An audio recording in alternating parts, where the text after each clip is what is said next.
everyone, welcome to a new video. I hope that you are staying safe and healthy, and in this video I am going to be reviewing and experimenting with using markers as watercolors to paint a sunflower and including my thoughts on the process. Let's get into it. So I will be experimenting with these Signme markers that I've had for quite a while, that my lovely grandmother bought for me, but I haven't really used since I haven't explored using markers, and I thought it would be a great idea to try and use them like watercolors, as I didn't want these pretty colors to go to waste. So this is what the markers look like. It is a pack of 18 colors, and if I remember correctly, they were about 60 Hong Kong dollars, which is around 6 British pounds, which I think is quite reasonable for markers. I really like the case that they come in. It is not too bulky and seems solid and small enough for me to carry around if I wanted to, so that's very convenient. I love the range of pretty colors. If you've been watching my watercolor videos, then you know I love bright, pretty colors. So this set gives me a lot of freedom to whatever I would want to draw and paint. Each marker is a dual tip, so one side is a brush tip and it looks like this. And I'll show you what it's like to use on paper, and then the other side is a fine tip, which can be used for lining, I guess. I've got a very unsteady hand, so we'll see how useful this tip will be for me.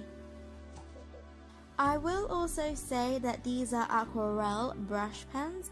I don't really know what that means, but if I had to guess, I think it means that these markers are water soluble, which means that I can use these as watercolors, which you'll see me experiment to see what I can or can't do with this brush pen set.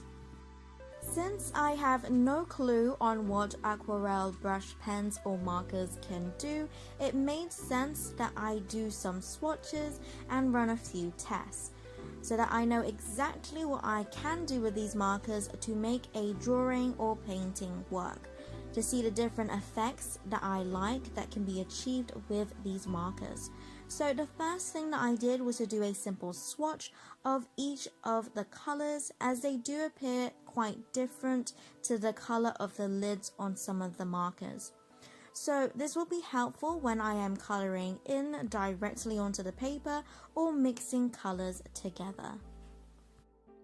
With the brush tip, people can be interested in the bounce of the brush for calligraphy.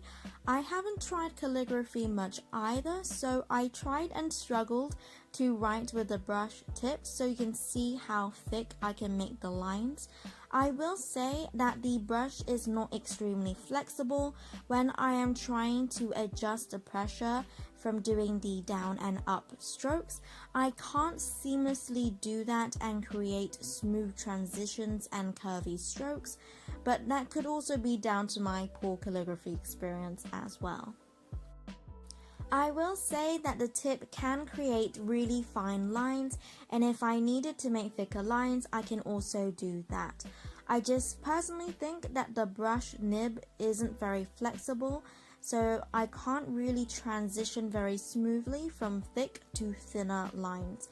This isn't really an issue for me, as I am going into this with no expectations, and so whatever I can do, I will bear these in mind when using these markers.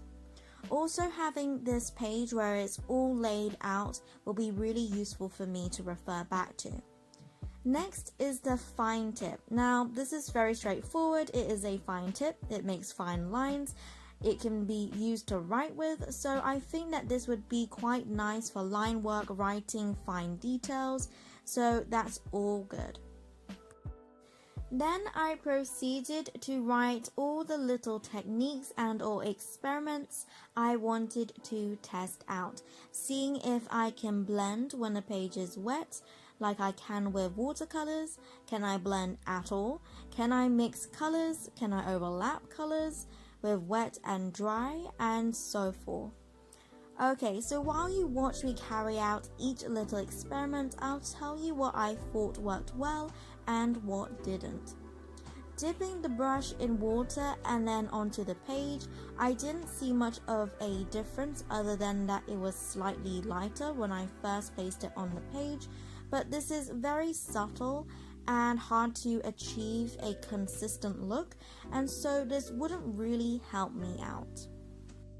Using the marker directly on wet paper to create a gradient was really hard to do. However, I did like that the edges would bleed slightly to form a soft edge. So this would be useful to maybe creating the sky around a cloud or a glowing sun effect, or if you wanted to color something in with a softer effect where you couldn't see the pen strokes overlapping. This is useful because when using these markers on dry paper and coloring in an area, you can see the streaks of the pen strokes with the added texture I don't normally want. So wetting the area first to fill in a small space can be done to prevent these streaks. Using markers to blend on wet paper did not work, as it really scratched at the surface of the page, which you don't want.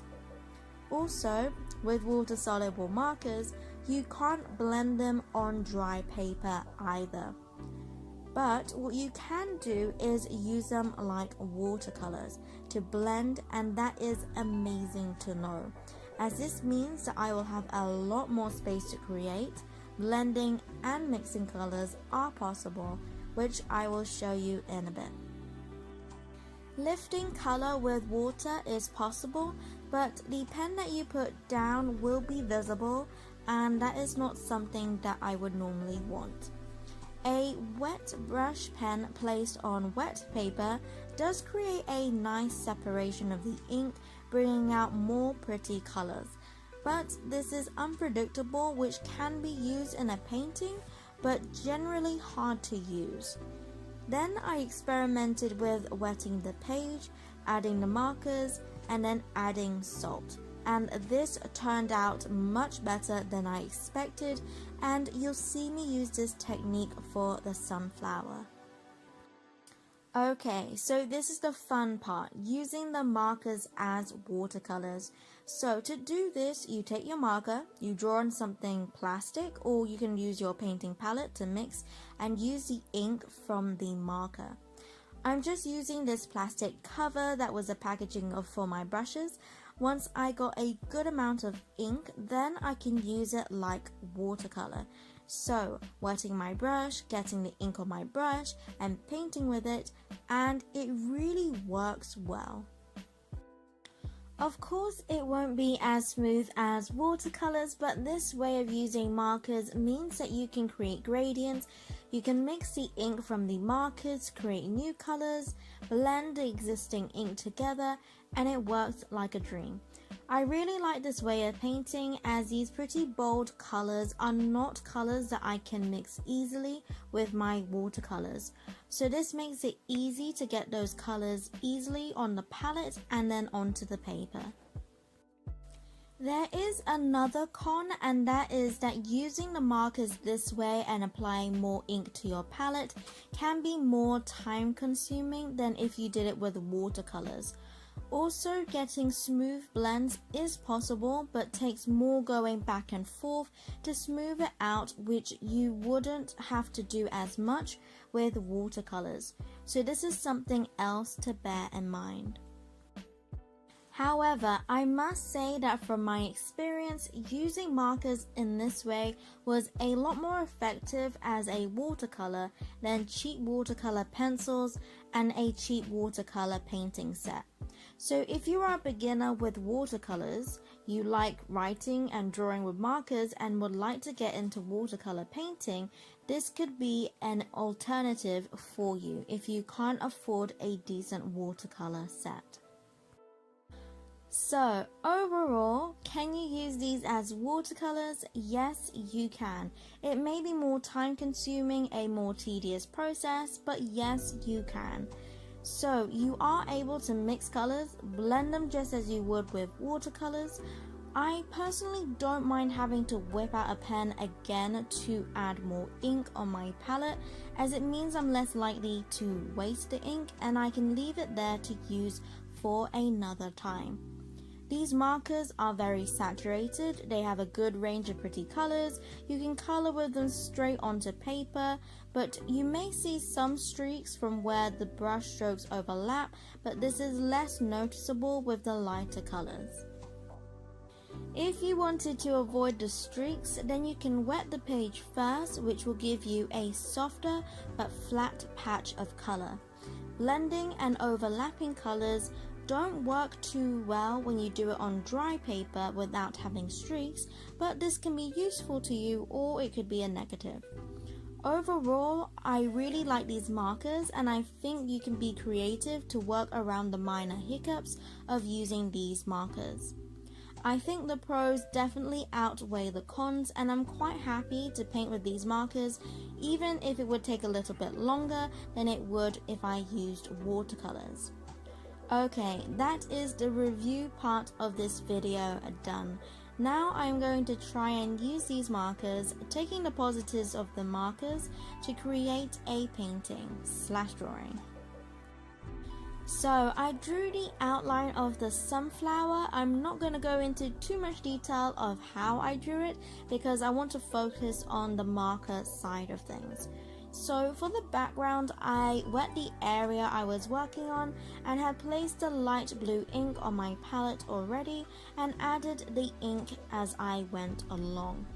Overall, this went really well and I was able to make a soft patchy gradient.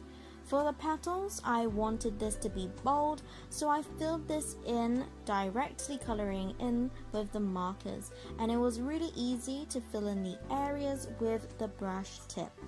And the ink was very saturated with minimal streaking. Then I thought that I could disguise the patchiness of the light blue but enhance that color.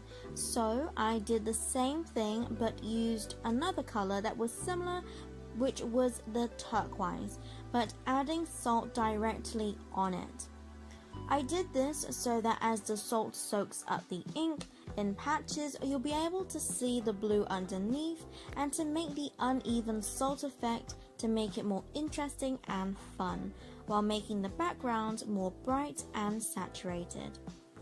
For the center of the sunflower, I wet the surface to try out that soft bleeding effect and dabbed on the ink with the brown, yellow and black ink. And I think this worked really well to suggest the texture of the center but still keeping it soft. I thought that I would even out the edge of the circle as it was really rough, and then this was where I realized how unsteady my hands are, so this kind of worked to make a sharper edge, but it is still wonky. But I'm not too bothered by it as this is me experimenting after all. I did go over it with the turquoise so that it matched the background better. Then, using the brown and orange ink, I add details to the petals to give it more texture, which was time consuming but very therapeutic. I did mix the orange and the brown ink together to create the darker lines of the petals for the petals further back and as an outline for each petal. I could have used the fine tip of the brush pen for this, but chose not to as I didn't want it to be a harsh line.